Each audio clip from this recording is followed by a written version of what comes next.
KCET 2025 aspirants, so welcome to KCET Masterstroke series, and in today's class we are going to do one shot for the chapter Chemical Kinetics. Okay, so I'll be telling you all the important concepts, important formulas, important things that you need to remember in this particular chapter. Okay, so please sit with a notebook and a pen and note down all the important things that we are going to discuss in this chapter. Okay, so let's go and first think about like what all things will be there in today's class, okay, or what I'll be talking about. So in today's class, the first thing that we are going to discuss is your rate of a reaction, factors affecting rate of a reaction. Then in detail we are going to discuss effect of concentration, because this is where from maximum number of questions will be asked. Then methods to determine the order of a reaction.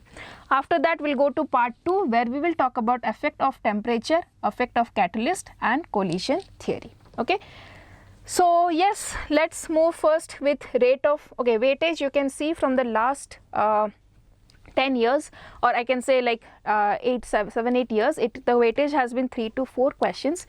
But this year, since the number of chapters have been reduced, you can easily expect 4 to 5 questions from each of these chapters. Okay, 4 to 5 questions will definitely be asked, so please prepare properly. So first thing, as I told you, in today's first part we'll discuss about the rate of reaction.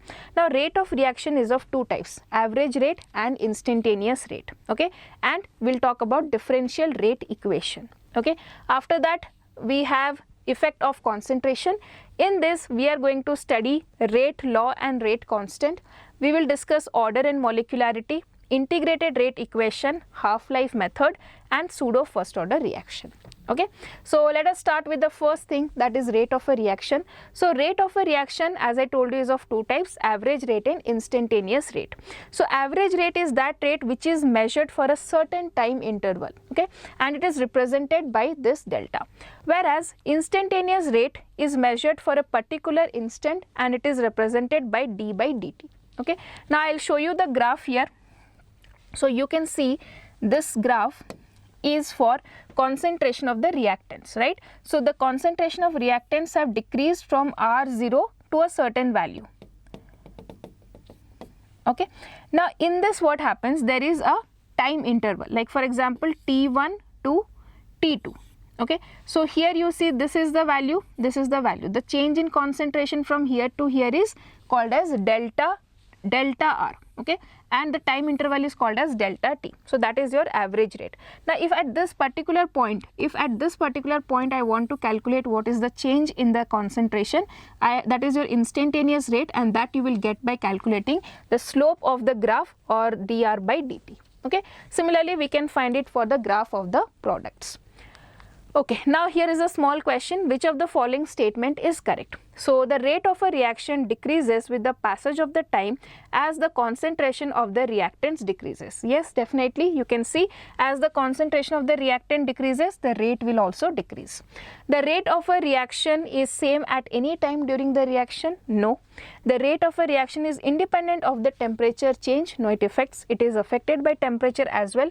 The rate of a reaction decreases with the increase in concentration? No. The correct answer here is option number A. Next, differential rate equation. So this is something I will tell you how to write. So if this is a given reaction, then how I can write its differential equation? So rate is equal to, see, whatever is coefficient, it will be in the denominator, and the reactant will be negative, products will be positive. So minus 1 by 2 dN2O5 by dt, okay, is equal to plus 1 by 4 dNO2 by dt is equal to plus dO2 by dt. Okay, now here what will be happening? Rate is equal to N2, H2 and NH3, right? So it is minus, again this is minus dN2 by dt, okay, is equal to minus 1 by 3 dH2 by dt is equal to plus 1 by 2 dNH3 by dt. Okay, So that is how you can calculate the differential equation. You should know this. This can be asked in numerical questions. Okay. So now here's the question. The reaction is given. You have to find the correct order. Okay. So we have 5Br minus BrO3 minus H plus Br2 and H2. Okay. So the question you can see, it is asking about dBr by dt in terms of H plus by dt. Okay. So we have to find a relation between bromine and H plus. So if I just write down here, rate is equal to, okay, minus 1 by 5 of dBr by dt is equal to, and here I have minus 1 by 6 of dH plus by dt. Okay. So now if you see, I can cancel this one and this one. So it will become dBr minus by dt, okay, is equal to 5 by 6 of dH plus by dt. Okay, so dBr minus by dt is equal to 5 by 6 of dH plus by dt. So you can see option number C is the correct answer here. Okay, like this questions can be asked. So next we'll go to the factors affecting the rate of a reaction. So there are three factors. First one is concentration, then we have temperature, and the next factor is catalyst. So in concentration, what happens? If the concentration will increase, the rate will also increase. Okay. Similarly in temperature also, if the temperature will increase, rate of the reaction will increase, and if catalyst is there, if it's a positive catalyst, then the rate will increase in the presence of catalyst as well. Okay. So clear this one? So increasing the temperature increases the rate of reaction. We just see now, like why that happens actually. So this you can answer after learning collision theory. After discussing collision theory, we will come back to this question. Okay. Now coming to effect of concentration, the first one, it is the major effect, or like I can say, this is the major part of the whole chapter where we are talking about the effect of concentration on the rate of the reaction. So the first thing here what we are going to study is rate law and rate constant. What is rate law? Order and molecularity, integrated rate equation, half-life, and pseudo first order reaction. So let us quickly see this. First is rate law. So now see, rate law is an expression or is a formula that tells you how for a particular reaction the rate is dependent on the concentration, how it depends on concentration. So rate law is the expression in which the reaction rate is given in terms of the molar concentration of the reactants, with each term raised to some power which may or may not be equal to the stoichiometric coefficient of the other reacting species in a balanced chemical equation. Okay, so just a minute.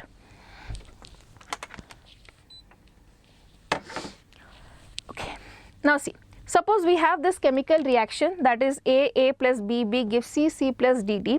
Here the rate will be proportional to A to the power of X, B to the power of Y.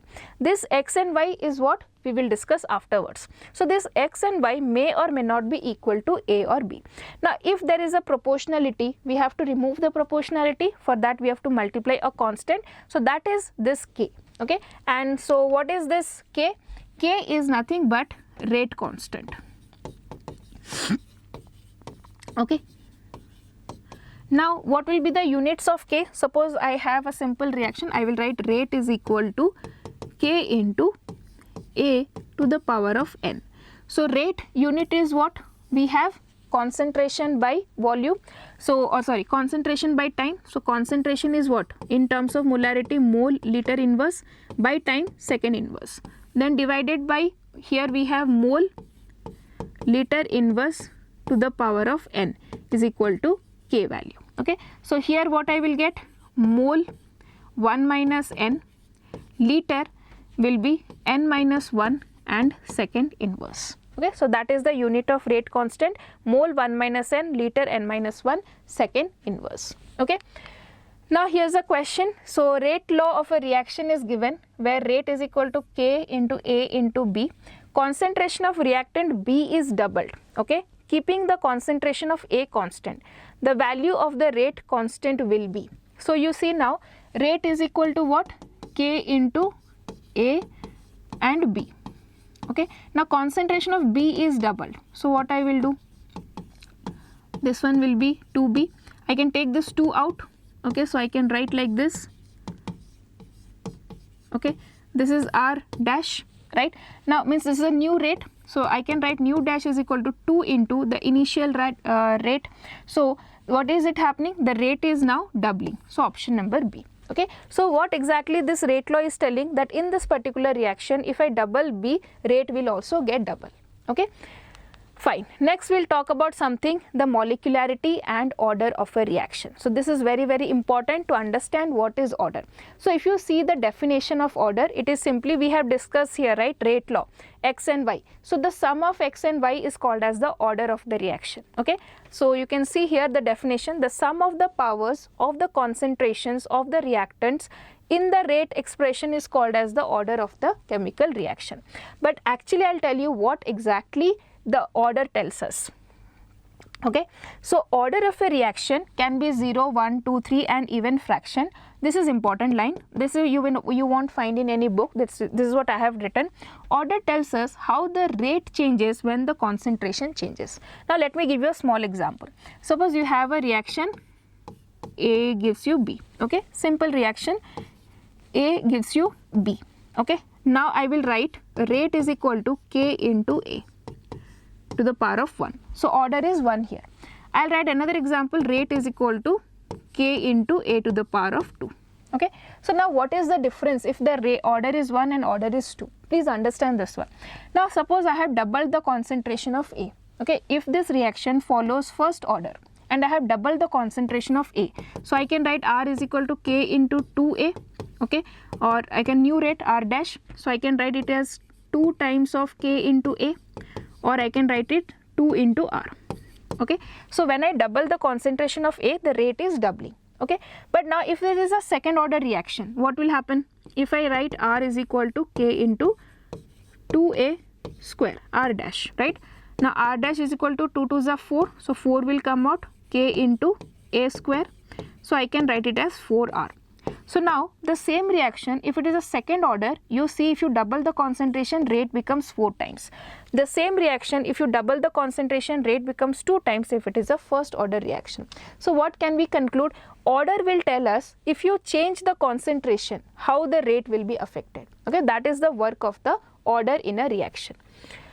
Next we'll talk about molecularity. So if any two species are reacting, okay, so molecularity is the number of species reacting in an elementary step of a reaction. Okay, elementary step of a reaction means those reactions which can happen in one step. Okay, so in those reactions the number of species reacting is called as the molecularity of the reaction.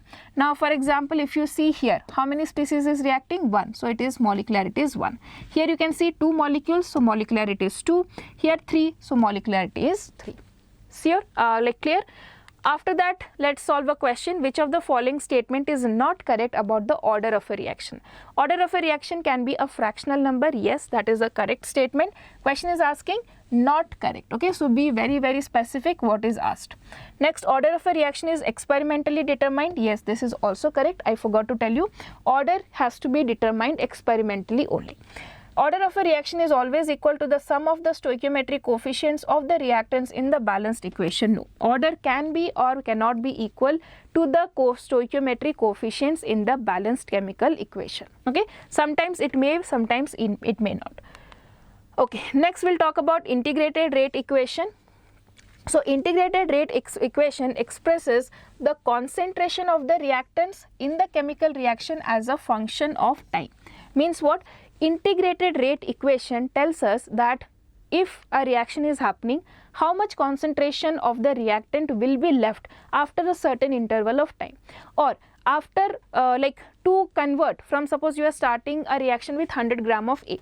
So to become from 100 gram to 50 gram, how much time will be required? So this, when time factor is involved, that is your integrated rate equation. Okay, so integrated rate equation will be studying for 0th order and for first order. So where do we use this integrated rate equations? The first thing is to calculate how long it takes for a reaction to progress. Okay, to calculate how long the reaction will take place, you can use that. To determine the amount of product or reactant present. So suppose the reaction has taken place taken place for 5 hours. So after 5 hours, how much amount of reactant is left? Next we have determine the order and rate constant of a reaction. Okay, determine the order and rate constant of a reaction. This thing can be used. Okay. Next, coming to zeroth order reaction. Zeroth order reaction means that the rate of the reaction is independent of the concentration of the reactants. So you can see here, suppose I have a reaction A gives B. Okay, and I am saying that this reaction is a zeroth order reaction. So R will be equal to K into A to the power of 0, or I can say that R is equal to K. Okay, so in this case you can see the rate is independent of the concentration, means whether you increase decrease the concentration of A, rate will not be affected. Okay, now integrated rate law formula for first order is KT is equal to A naught minus A, where A naught is the initial concentration, A is the concentration at time t. Now unit of K is mole liter inverse second inverse. Okay, so you can see here the graph for this one. So if I draw the graph for this particular thing, KT is equal to A naught minus A, and I am drawing the graph for concentration of R, that is your A divided A by time. So you can see we will get a negative slope, minus KT will come. Okay. Next, coming to first order. Okay, zeroth order, some reaction examples you should remember, that is decomposition of gaseous ammonia on a hot platinum surface. Okay. Thermal decomposition of HI on the gold surface. Okay, so please remember these examples, because questions can be asked, a reaction will be given, which order it is, 0, first, second, third. So you should be knowing the examples. Next, coming to a question here, a zeroth order reaction in A has a rate constant of this much. Okay, so you have been given with K value, which is 0.003, or I can write 3 into 10 to the power of minus 3. How long will it take for A's initial concentration to fall from 0.1 to 0.05? Okay, so I have KT is equal to A naught minus A. Okay, so A naught value is 0.1. Okay, and A value is 0.075. So I can say that it is 0.025. Okay, T I have to calculate divided by K. K value is how much? 3. I can write, okay, sorry, 0.003, right? So it is 25 by 3. So almost 8.3 is a 24. So 8 point something will come, option number D here. Okay.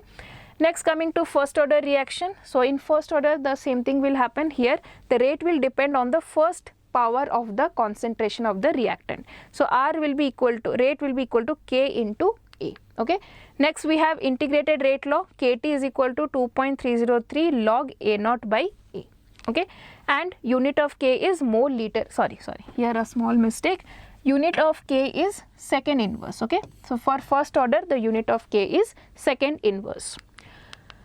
Next we have graph for this one. So you can see for ln, if I draw the graph for this one, we'll find a negative slope, and if you draw a graph for log R naught by R versus time, you will get a positive slope. Okay.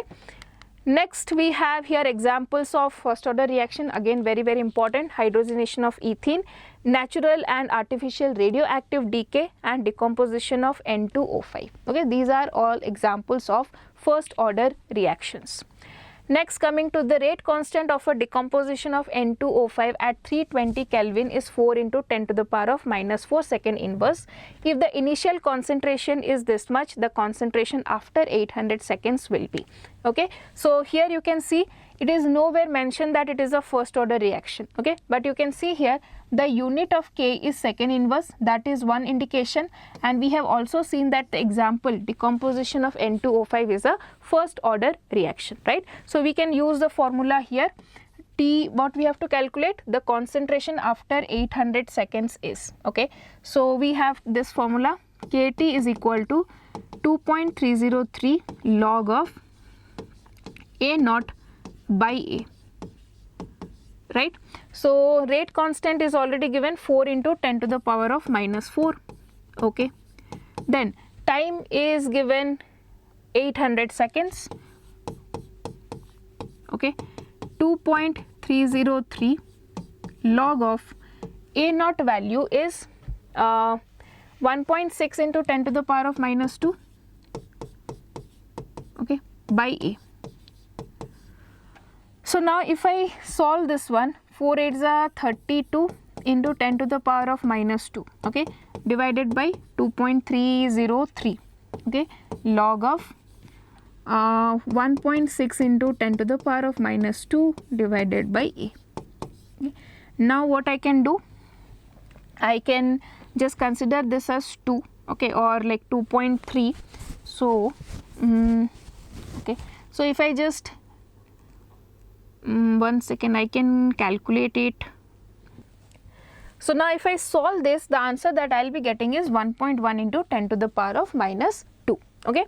Now coming to half-life. So what is half-life? Half-life is the time required for the concentration of the reactant to come to its to reduce to its half of the initial concentration. Okay.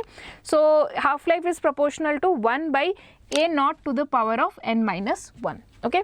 Now half-life for 0th order and first order. So 0th order formula is A naught by 2k, and here the first order is 0.693 by k. So here you can see in first order that the half-life is not depending on the initial concentration, whereas in 0th order the T half is dependent on the initial concentration. Okay. Now let us see the first question here. A first order reaction is 50% completed in this much. How much time would it take for 100% completion? Very simple, 50%. For another 100% means 50 plus 50, twice of this one. So you will find 2.52 into 10 to the power of 14.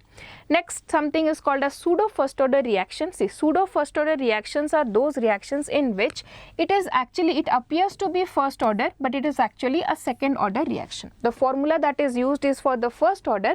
Now why this happens? It happens when one or more of the reactant is present in large concentration. Okay. So example, you have two examples. One is hydrolysis of ethyl acetate and another is your inversion of cane sugar. Okay. So here is a question: the value of rate constant of a pseudo first order reaction depends on the concentration of the reactant present in small amount, depends on the concentration of the reactant present in excess, independent of the concentration of the reactants, depend only on the temperature. So now here you see it is rate constant. Okay. So rate will depend definitely on the concentration of the reactant present in small amount, but rate constant, it is always dependent on only temperature. The correct answer here will be option number D. Okay. Now you will see some methods how we can determine the order of the reaction. So the first one is your graphical method. We have seen the graph for first order and second order. By seeing the graph we can predict it is of which order reaction. Next we have initial rate law method. So this I will discuss through an example. Integrated rate law method. So here what happens, you will be given a data, you have to just hit and trial method you have to do, and you have to find out like different values you have to put, and you have to find the value of k. Okay. And lastly is your half-life method. So this method is not that much asked in the exam, so is not important. Okay. So this method and this method and this method are very, very important. So here is the first question: determine the order of the reaction from the given graph. So you can see whenever we have a log term in the graph, then it is definitely a first order. Okay. So by seeing the graph you can easily tell the order of the reaction. Next we'll come to initial rate law method. So here you see a certain data is given. So when initial concentration of A is 0.3, B is 0.3, rate is 0.1. Now if initial concentration is 0.3, B is 0.6, rate is 0.4. Similarly, if you see here 0.6, here 0.3, rate is 0.2. So now what I have to do, I have a reaction A plus 2B gives C. I have to assume that the rate constant or the rate law for this one is equal to K into A to the power of X and B to the power of Y.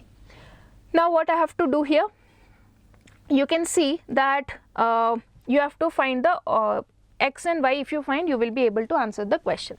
Now to find X, I have to keep this part constant. Okay. So we have to find those reactions where B is constant. Okay. So let me consider these two reactions. Now here what happens, you can see if the concentration is doubled, the rate is also doubled. If concentration is doubled, then rate is doubled, then it is a first order reaction. So I can say that X is equal to 1. Okay. Now coming to the second one here, For B, so if I want to talk about B, A should be constant, so I have to keep these two constant. So now if you see here, if this one is doubling, this one is becoming 4 times, right? If this one is doubling, this one is becoming 4 times. So in this way, what I can say, if the concentration is double, rate is becoming 4 times, then that means Y is the order of the reaction is a second order reaction. So what I will get, R rate is equal to KAB square, option number B here. Okay, this is your initial rate method. Now coming to half-life method. So half-life of a reaction is found to be inversely proportional to the 5th power of the initial concentration, the order of the reaction is. So just now I have told you T half is proportional to 1 by A naught to the power of n minus 1. Okay, now they are saying that it is proportional to 5th power. That means n minus 1 is equal to 5th power. So n must be equal to 6th one. So that is your half-life method formula. Okay. Now coming to the next part of chemical kinetics. So we have discussed that it has 3 important factors. One is effect of concentration, temperature and catalyst. So we have covered effect of concentration in detail. Now we are going to effect of temperature and catalyst. So in effect of temperature, there is something called Arrhenius equation and Boltzmann distribution curve. So we will first see about effect of temperature. So whenever there is a 10-degree rise in the temperature, okay, the rate of reaction is doubled. Clear? Now formula for this one we have, this is given by, so the temperature dependence of the rate of a chemical reaction means if you increase the temperature, how the rate will be changing. So if you change the concentration, how the rate will be affected, that was given by rate law, right? Similarly, when you increase the temperature or when you change the temperature, how the rate will be affected, that is given by your Arrhenius equation. The formula of Arrhenius equation is equal to K equal to A into e to the power of minus EA by RT. Okay, so what are these terms here? K is rate constant. Okay, A is your Arrhenius factor. Okay, then you have EA is activation energy. Okay, R is gas constant and T is temperature. Now let me show you something, explain these terms here. See, whenever you have reactants, okay, when you have reactants here, okay, they have a certain amount of energy. Reactants cannot directly get converted to product. They have to get a minimum amount of energy which is called as the threshold energy. Okay, so now what happens when this A, okay, gets converted to a certain gains a certain amount of energy to reach this threshold energy, that is called as activation energy.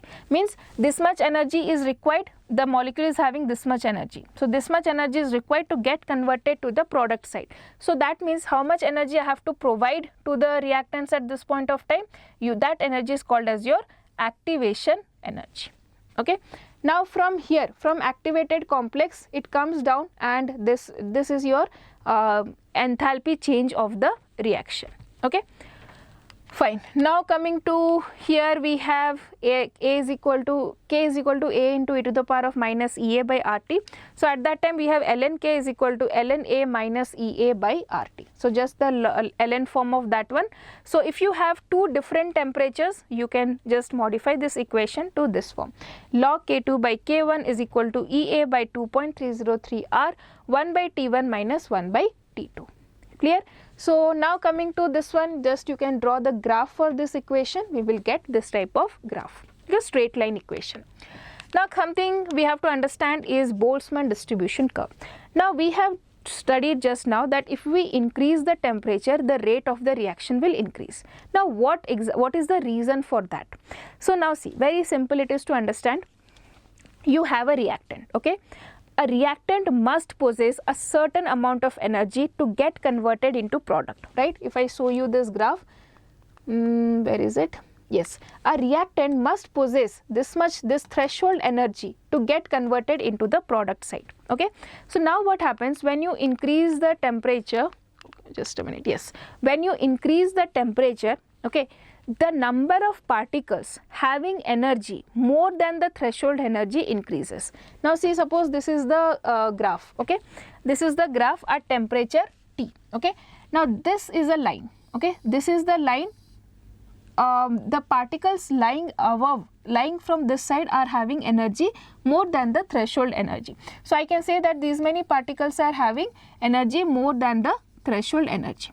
Now if you increase the temperature, now these many particles are having energy more than the threshold energy. So when the number of particles having energy more than the threshold energy increases, then the particles can form, or the more number of reactants can get converted to the product form.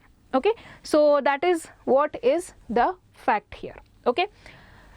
Now coming to the effect of catalyst, it is very simple. So catalyst increases the rate of the reaction. Okay. Now how do they do that? They provide an alternative pathway for the reaction which is having a lower activation energy. Okay. Rate of the reaction will increase. Okay, and a catalyst does not alter the Gibbs free energy or equilibrium constant. Rate constant is also not affected. The only thing here happens is the the equilibrium constant is not affected here. The only thing that is happening is equilibrium will be attained in a lesser time if we use catalyst. Okay. So next you can see here this is the reaction without the catalyst. We have an activation energy of this one, and if you use catalyst, the activation energy decreases. If activation energy will be less, then obviously the rate of the reaction will be faster. Now how can we say that? We can just easily prove that. See, I have this equation, right? K is equal to A into e to the power of minus EA by RT. So if I want to write it, K is equal to A divided by e to the power of EA by RT. Now see, if I use catalyst, activation energy will decrease. Activation energy will decrease means this whole fraction will decrease. E to the power of something will decrease, then I can say that this whole e to the power term will decrease. If this term decreases, then K value will increase. Okay, if K value increases, then the rate constant or rate of the reaction will increase. Okay, so that is there. Next we have here a question. An endothermic reaction A to B has an activation of 15 kilocalorie per mole and the heat of the reaction is 5 kilocalorie per mole. The activation energy for the reaction B to A is, okay, you have an endothermic reaction. So endothermic reaction means what? The energy of the reactants, the energy of the products will be more than the energy of the reactants. So I can draw like this. This is a graph, let it be, this is A and this is B. Okay. The endothermic reaction A to B has an activation energy of 15 kilocalorie per mole. Okay, so this is the activation energy, 15 kilocalorie. Okay, this is the activation energy. And the heat of the reaction is 5 kilocalorie per mole. Heat of the reaction means the enthalpy of the reaction. Okay, that is 5 kilocalorie per mole. The activation energy of the reaction B to A. So if the reaction is happening from B to A, what is the activation energy for that one? So for B to A, this will be the activation energy, right? So if this total is 15, this is 5, then how much will be this one? This will be 10. So obviously option number C is the correct answer here. Okay. Let us see this question. So the velocity constant at 290 Kelvin was found to be this much, and how much will be the temperature at 310 Kelvin? Okay, so you know for every 10 degree rise the reaction will double. So we have here first 290 to 300, okay, and from 300 to 310. So here what was the value? 3.2. In 300 it will double, so it will become 6.4, and here it will be 12.8 into 10 to the power of minus 3, right? So here what will happen? If I want to modify the significant figure, it will get this answer. Clear?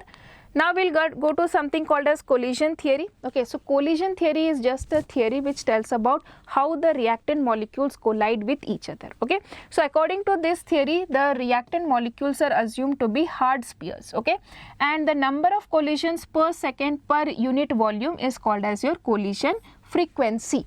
Okay, and you have another factor which affects the rate of a chemical reaction is your activation energy. Okay, so now one thing that we have to study here is rate is equal to ZAB into e to the power of EA by RT. That was first expression given by collision theory, where ZAB represents your collision frequency. Okay. Now after that what happens? The point is they should collide, but there should be effective collision between the reactant molecules. Now what do you mean by effective collision? Effective collision means they should have sufficient kinetic energy and they should have proper orientation. Okay, so now for this, for collision frequency or for effective collision, we have the term ZAB. Now for orientation factor, one new term is introduced, that is your P, which tells you about the probability or steric factor. Okay, so you can see here for your SN1, or sorry, if you have remembered your SN2 reactions, right? So in SN2 reaction, what happens? The OH group has to attack from the back side, right? So if you see, if this OH minus is present here and attacking from this side, then no product will form. OH minus must attack from the backward side to have the product formed, right? So this is an example where orientation of the reactant molecules really matters. Okay, so for that, and finally the expression was modified to this form, P, which takes care about of the orientation factor, ZAB, collision frequency, and this is your activation energy. Okay, so yes, I want to tell one more thing in this Arrhenius equation, which I missed it. Yes, one second. Okay, so now this factor, okay, what does this factor tells us? This factor tells us the number of particles, okay, having energy more than threshold energy. Okay, means number of particles. If you see this graph, where is the graph? Yes, so this number of particles having energy more than the threshold energy, that factor or that number of particles is given by this term. Okay, this was also asked in one of the previous year question, so you should be knowing these terms. Okay. Okay, so yes students, that's all in this video. I have completed all the I can say formulas, important concepts, important terms that you should be knowing. So you can just revise this much, and in the next class we will be solving questions from this chapter. Okay, so that's all students, and I hope that you would have liked this session. So thank you for watching, and do not forget to subscribe the channel, because we are coming up with so many such one shot revision and many videos will be coming up in the future. So do not forget to subscribe.